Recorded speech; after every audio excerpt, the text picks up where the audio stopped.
ఇంట్లో కూరలేదా బుజ్జి? మన ఇంట్లో పరిస్థితి తెలుసు కదయ్యా.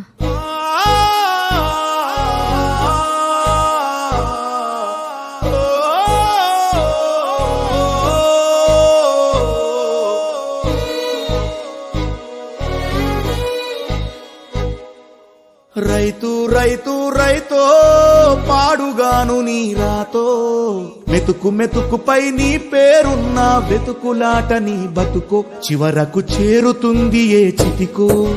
రైతు రైతు రైతో పాడుగాను నీ రాతో, మెతుకు మెతుకుపై నీ పేరున్న వెతుకులాట నీ బతుకో, చివరకు చేరుతుంది ఏ చితికో. నువ్వు పండించే ధాన్యమే దేవుని గుళ్ళో ప్రసాదం, ఆ దేవుడికెందుకు తెలియదు మరి నీ ఇంట్లో నీ విషాదం. కళ్ళకద్దుకొని తింటారు నీ కన్నీళ్ళెవరు పాపరు. రైతు రైతు రైతో పాడుగాను నీ రాతో, మెతుకు మెతుకుపై నీ చెమటున్న వెతుకులాట నీ బతుకు, చివరకు చేరుతుంది ఏ చితికో.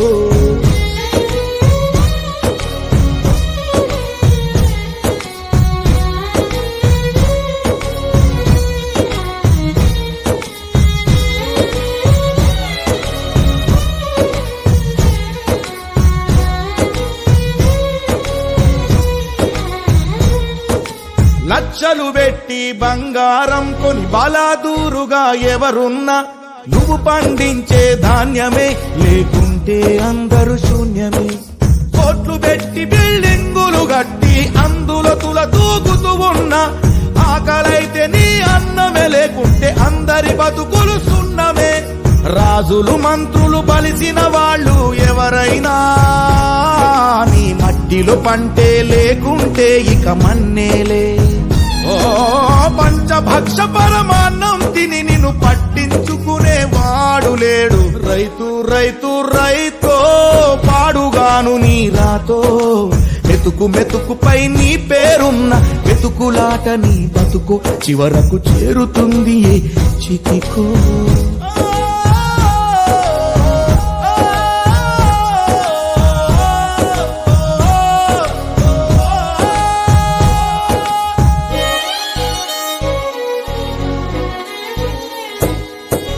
విత్తనాలు కల్తీ చేసి నీ రక్తాన్ని పంచుకుంటారు, దిగుబడి రాక రేటే లేదని రోడ్డు మీద నెడతారు. కల్తీ పురుగు మందులనే నీకు కట్టబెడతారు, నువ్వు చేసిన అప్పే తీర్చకుంటే ఆ పురుగు మందు తాపిస్తారు. రైతన్న నువ్వు బతకాలే, నువ్వు బతకాలే, నువ్వు బతకాలే, నువ్వు బతకాలే. దేశానికే అన్నం పెట్టే రైతన్నా, నీ విలువే తెలిసి న్యాయం జరిగేదెప్పుడన్నా. ఓ మట్టినే నమ్ముకున్న నిన్ను మట్టిలో కలిపేస్తున్నారు. రైతు రైతు రైతో పాడుగాను నీ రాతో, మెతుకు మెతుకుపై నీ పేరున్న వెతుకులాట నీ బతుకు, చివరకు చేరుతుంది ఏ చితికో.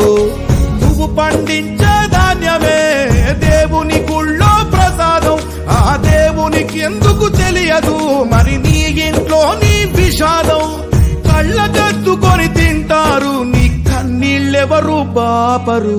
రైతు రైతు రైతో పాడుగాను నీ రాతో, మెతుకు మెతుకుపై నీ చెమటున్న వెతుకులాట నీ బతుకు, చివరకు చేరుతుంది ఏ చితికో.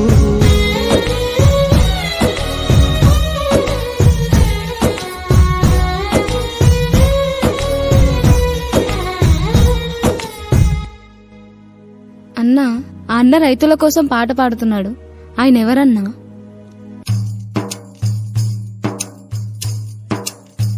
ఆయన నీలాంటి రైతుల్ని ఎంతో మందిని మోసం చేసి డబ్బు సంపాదించి పాపం మూటగట్టుకున్నాడు. పాపం ఈ మధ్యే ఆయన భార్య బిడ్డలు యాక్సిడెంట్లో చనిపోయారు. ఒంటరైపోయాడు. తన తప్పు తాను తెలుసుకొని తన పాపానికి ప్రాయశ్చిత్తంగా తను మోసం చేసిన రైతులందరికీ డబ్బులిస్తూ రైతుల మీద పాటలు పాడుకుంటూ తిరుగుతున్నాడు. తీసుకున్నా. అయ్యా వద్దయ్యా.